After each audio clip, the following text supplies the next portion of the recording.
जय हिंद हमारे प्यारे छोटे भाइयों और बहनों। आप सभी भावी अध्यापकों का डीएलएड के नंबर 1 यूट्यूब चैनल एजुकेशन 24/7 में आप सभी का स्वागत है। दोस्तों, मैं इस वीडियो में आप सभी को UP DElEd second semester, third semester, fourth semester के रिजल्ट के बारे में आप लोग को सूचना देने वाला हूं और आपको बताने वाला हूं कि क्या इस बार कापियों का मूल्यांकन कैसे हुआ है, इस बार आपकी कापियां कैसे जांची गई हैं और क्या इस बार ज़्यादा बच्चों की बैक आएगी, क्या ज़्यादा बच्चों की इस बार बैक लगेगी, उसी के बारे में इस वीडियो में आप लोग को पूरी जानकारी आप लोग को देने वाला हूं। तो हमारे प्यारे भाइयों बहनों, इस वीडियो को शुरू से लेकर अंत तक जरूर देखिएगा, तभी आप लोग को सारी चीज़ें सटीक और सही तरीके से समझ में आ सकेंगी। और हमारे प्यारे भाइयों बहनों, आप सभी लोग जानते हो कि यूपी डीएलएड से संबंधित या पीएनपी कार्यालय प्रयागराज से संबंधित कोई भी सूचना आती है, कोई भी अपडेट आती है, कोई भी इंफॉर्मेशन आती है, तो सबसे पहले और सबसे सटीक इन्फॉर्मेशन हमारे द्वारा एजुकेशन 24/7 चैनल के ही माध्यम से आप लोग को दी जाती है। तो दोस्तों, आपने अभी तक हमारे चैनल को सब्सक्राइब नहीं किया है तो सबसे पहले चैनल को सब्सक्राइब कर लीजिए, क्योंकि यूपी डीएलएड से संबंधित या पीएनपी कार्यालय प्रयागराज से संबंधित पल पल की अपडेट आप लोग को यहाँ पे मिलती रहे। अब दोस्तों, हम लोग यहाँ पे बात कर लेते हैं कि क्या इस बार आपकी कॉपियों का मूल्यांकन कैसे हुआ है, इस बार आपकी कॉपियों का मूल्यांकन कैसे हुआ है इस बारे में। तो दोस्तों, जैसा कि आप सभी जानते हैं, जब कॉपियों का मूल्यांकन शुरू हुआ था और जैसे ही 3 दिन बीते थे, तभी पीएनपी सचिव अनिल भूषण चतुर्वेदी जी के द्वारा सभी डायटों का दौरा करना शुरू किया गया और सबसे पहले प्रयागराज डायट का दौरा किया गया। और वहाँ पे पीएनपी सचिव ने देखा क्या कि जो टीचर्स कापियों को चेक कर रहे थे, वो एक क्या कर रहे थे कि अगर बच्चा कोई सवाल या कोई प्रश्न का उत्तर आधा ही लिखा है, वहाँ पे उसको पूरा नंबर दे रहे थे। जैसा कि मान लीजिए एग्जाम्पल के तौर पे बोर्ड मास का क्वेश्चन दिया गया है, बोर्ड मास का क्वेश्चन दे दिया गया, उस पर बच्चे ने आधा ही सॉल्व किया, आधा छोड़ दिया। उस पर क्या कर रहा था एग्जामिनर जो था, जो कॉपी चेक कर रहा था टीचर, उनको पूरा नंबर दे रहा था। इस पे पीएनपी सचिव अनिल भूषण चतुर्वेदी इस चीज़ को देख के बहुत नाराज हुए और बहुत गुस्सा हुए और तुरंत उसी टाइम तुरंत सभी डाइट को, ए टू जेड जितने डाइट हैं सभी डाइट को एक नोटिस जारी किया गया और बोला गया इस तरह की चीज़ें बर्दाश्त नहीं की जाएंगी। अगर कोई टीचर ऐसा करते हुए पाया जाता है तो उसके खिलाफ कार्रवाई की जाएगी और जो बच्चा जितना लिखा है उतना ही नंबर दिया जाए। अगर आपने 1 नंबर का बोर्ड मास का क्वेश्चन आया है, अगर आपने आधा ही लिखा है तो आपको आधा ही नंबर दिया जाए। अगर 1 पेज का आंसर है, आपने आधे पेज में लिखा है तो आधे पेज का ही नंबर दिया जाए, आपको फुल में फुल नंबर न दिया जाए। जबकि इस चीज़ के बारे में पेपर में भी यहाँ पे आया हुआ था, बहुत पहले ही पेपर में आया हुआ था कि आधा अधूरा फिर भी नंबर पूरा। और ये चीज़ें जब पीएनपी सचिव ने प्रयागराज डाइट का दौरा किया था तो ये चीज़ें न्यूज़ में आई हुई थी, मगर इससे पहले ही मैंने आप लोग को पेपर में आने से पहले 1 दिन पहले ही मैंने आप लोग को बता दिया था कि पीएनपी सचिव जी ने आज प्रयागराज डाइट का दौरा किया है और वहाँ पे इस तरह की चीज़ें देखने को मिली हैं कि टीचर्स के द्वारा कापियों के मूल्यांकन में किस तरह की गड़बड़ी की जा रही है। ठीक है, उसके बाद से अगले दिन ही पेपर में ये चीज़ें आ गई थी। अब उसके बाद से क्या हुआ कि 2-3 दिन के बाद से जितने भी टीचर्स कापियों का मूल्यांकन कर रहे थे, नोटिस जारी होने के बाद से सभी टीचर्स सख्त हो गए। अब लड़का जितना लिखा है उसी हिसाब से नंबर देना उन्होंने शुरू कर दिया। जो एक्स्ट्रा नंबर बच्चों को दे रहे थे वो एक्स्ट्रा नंबर देना बंद कर दिया गया। अब उसके बाद से क्या हो गया कि जब एक्स्ट्रा नंबर देना बंद कर दिया गया तो इसका प्रभाव देखिए अब कहाँ कहाँ पड़ेगा, आपके रिजल्ट पे पड़ेगा। और उसके बाद से उनके अंदर एक चीज़ें और भी बैठ गई। जैसा कि आप सभी जानते हैं, इस बार अभी तक ऐसा नहीं होता था, मगर इस बार बहुत ज़्यादा पेपर लीक भी हुए थे।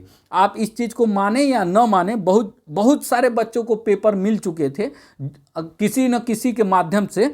इस चीज़ को पीएनपी इसी चीज़ को मान के सेकंड सेमेस्टर का जो पेपर था उन्होंने कैंसिल करके दोबारा कराया था। तो इस चीज़ को देखते हुए जो कापियाँ चेक कर रहे हैं जो टीचर, उन्होंने इस चीज़ पे ध्यान देते हुए अगर कोई बच्चा 3-4 बच्चों का आंसर एकदम सिमिलर है, उन्होंने उत्तर जो है, आंसर जो है एकदम एक ही जैसा लिखा है, तो उनका नंबर काटा जा रहा है। अगर एक जैसा लिखा है तो उनका भी नंबर यहाँ पे काट ले रहे हैं ये लोग जो टीचर हैं। तो अब रही बात दोस्तों, इस तरह से आपकी कापियों का मूल्यांकन किया गया है। शुरू में कापियों के मूल्यांकन में आप लोग को ढिलवाई बरती गई थी, आप लोग को बहुत ज़्यादा नंबर दिया गया था, मगर 3-4 दिन के बाद से आपकी कापियों के मूल्यांकन में कड़ाई बरती गई और आप लोग का नंबर जो है बहुत कम कम नंबर दिया गया था। आप जितना लिखे हुए थे आपको मात्र उतना ही नंबर दिया गया, क्योंकि पीएनपी सचिव सख्त हो गए थे और इस चीज़ को पकड़ लिए थे पीएनपी सचिव ने। इसी वजह से इस तरह की चीज़ें सामने आई थी। अब रही बात दोस्तों कि क्या इस बार ज़्यादा बच्चों की बैक आएगी, तो इस पे दोस्तों मैं यही कहूँगा, इस बार देखिए मैं ईश्वर से यही दुआ करूँगा, प्रार्थना करूँगा कि इस बार ज़्यादा से ज़्यादा बच्चों की बैक न लगे। क्योंकि अगर बैक लगती है, अगर सेकेंड सेमेस्टर का बैक लगती है बच्चों का, तो उनका फर्स्ट सेमेस्टर का प्रमोशन रद्द हो जाएगा। सबसे बड़ा डर आपका सेकेंड सेमेस्टर के लिए। थर्ड सेमेस्टर फोर्थ सेमेस्टर के जो बच्चे हैं उनका डर क्या है कि अगर उनका किसी सब्जेक्ट में बैक लगता है थर्ड सेमेस्टर या फोर्थ सेमेस्टर का, तो आने वाली वैकेंसी से बाहर होने के संभावनाएं हैं कि वो बाहर हो सकते हैं। जबकि अभी ऐसा कुछ नहीं है, मगर बैक लगता है तो वे बाहर हो सकते हैं। तो आपका डर दोस्तों लाजमी है। जो आप बार बार ये क्वेश्चन मुझसे पूछ रहे थे हमारे व्हाट्सएप से माध्यम से या टेलीग्राम या कमेंट करके कि सर क्या इस बार ज़्यादा बच्चों की बैक आएगी, कापियाँ कैसे मूल्यांकन की गई हैं, तो देखिए आपका डर लाजमी है। अगर आपका किसी सब्जेक्ट में बैक आता है तो उसका खामियाजा आपको भुगतना पड़ेगा। इसीलिए मैं शुरू से ही कहता हूं कि दोस्तों आप अपनी तैयारी अच्छे से करें, और आपकी तैयारी अच्छे से रहेगी तो आपको कोई दिक्कत नहीं होगी, आपको इस चीज़ का डर नहीं रहेगा। जैसे बहुत सारे ऐसे हमारे प्यारे भाई बहन हैं जिनको इस चीज़ का डर नहीं है, मगर बहुत सारे ऐसे भी हैं जिनको इस चीज़ का डर सता रहा है कि कहीं उनका बैक न लग जाए, वो बाउंड्री लाइन पे हैं, वे पास होने के कगार पे हैं, मगर फिर भी उनको डर लगा हुआ है कहीं उनका बैक न लग जाए। मगर सबसे बड़ा कारण ये होगा बैक लगने का, जो पेपर आउट हुआ था, अगर सेम क्वेश्चन सेम आंसर बहुत सारे बच्चों ने ऐसा लिखा था कि एक ही क्वेश्चन बहुत सारे बच्चों ने लिखा था, एक ही आंसर,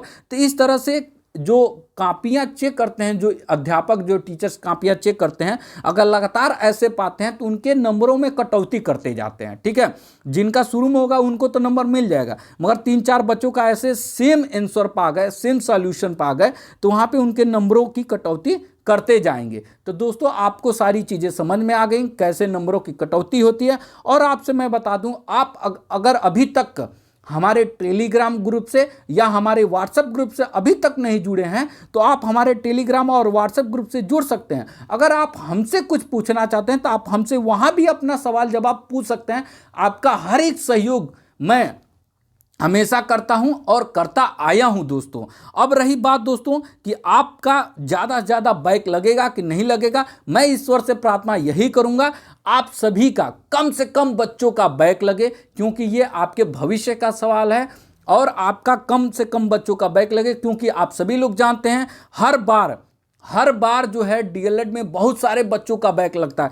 कम से कम 50% बच्चे ऐसे होते हैं जिनका बैक लगता ही लगता है। और अभी तक यही देखा गया है, बहुत सारे बच्चों ने ऐसे ही शिकायत किया है कि क्या होता है, जो थर्ड्स में हैं 18 बैच के जो प्रमोट नहीं हुए हैं उनमें से बहुत सारे ऐसे हमारे भाई बहन हैं जो ये भी जानते हैं कि उनका जो है उन्होंने पेपर में अच्छा लिखा फिर भी उनका नंबर काट लिया गया और उनको कम नंबर दिया गया। इस तरह की भी चीज़ें होती हैं। तो दोस्तों इस तरह की भी चीज़ें होती हैं जिससे बैक लग जाता है। जैसे इसी वजह से 18 बैच के जो थर्ड सेमेस्टर का पेपर दिए उसमें बहुत सारे भाइयों बहनों ने मुझसे कहा था फ़ोन करके मैसेज करके व्हाट्सएप पे या टेलीग्राम पे कि सर मैंने पूरा लिखा था फिर भी मेरा नंबर काट लिया गया, मुझे फेल कर दिया गया, मेरी बैक लग गई, मेरा उसमें क्या दोष था। तो दोस्तों इस तरह की चीज़ें होती हैं, मगर फिर भी न डरिए, अब रिजल्ट आपका आने वाला। मैंने आप लोग से पहले ही बता दिया था कि आपका रिजल्ट 10 और 15 तारीख के बीच में कभी भी आ सकता है, तो आप लोग परेशान न होइएगा। आपका रिजल्ट बहुत जल्द आने वाला है आपका। और इस समय जो पीएनपी में बहुत धड़ल्ले से काम चल रहा है, आपके नंबरों का फिटिंग का काम चल रहा है। आपका जो अंक पत्र है उस पर जो नंबर आपके आए हुए हैं सॉफ्टवेयर पे अपडेट किए जा रहे हैं। तो इसलिए दोस्तों अब आपका ज़्यादा समय नहीं लगेगा, आपका बहुत जल्द आपका रिजल्ट जारी किया जाएगा। और मूल्यांकन से संबंधित और बैक से संबंधित आप लोग को सारी चीज़ें समझ में आ गई होंगी। अगर कुछ ना समझ में आया हो तो आप कमेंट करके हमसे पूछ लीजिएगा। आपको हर एक सवाल का जवाब मैं यहाँ पे दूंगा और आपके हर एक सवाल का जवाब देता आया हूँ दोस्तों। अगर कुछ और भी पूछना हो तो आप हमसे कमेंट करके पूछ लीजिएगा। आपके सहयोग के लिए मैं यहाँ हूँ और सहयोग करता आया हूँ। अगर आपको ये वीडियो पसंद आया हो तो अपने भाई बहन के साथ शेयर जरूर कीजिएगा। और अगर अभी तक आपने हमारे चैनल को सब्सक्राइब नहीं किया है तो चैनल को भी सब्सक्राइब कर लीजिएगा, जिससे कि आपको यूपी डीएलएड से संबंधित या पीएनपी कार्यालय प्रयागराज से संबंधित कोई भी इंफॉर्मेशन आए तो सबसे पहले और सबसे सटीक तरीके से आप लोग को समझ में आ सके। यही मेरा प्रथम लक्ष्य होता है कि आप लोग को सही और सटीक इंफॉर्मेशन प्रोवाइड कराना। चलिए दोस्तों, फिर अगली वीडियो मिला जाएगा अगले अपडेट के साथ, अगले न्यूज के साथ। तब तक दोस्तों जय हिंद, वंदे मातरम।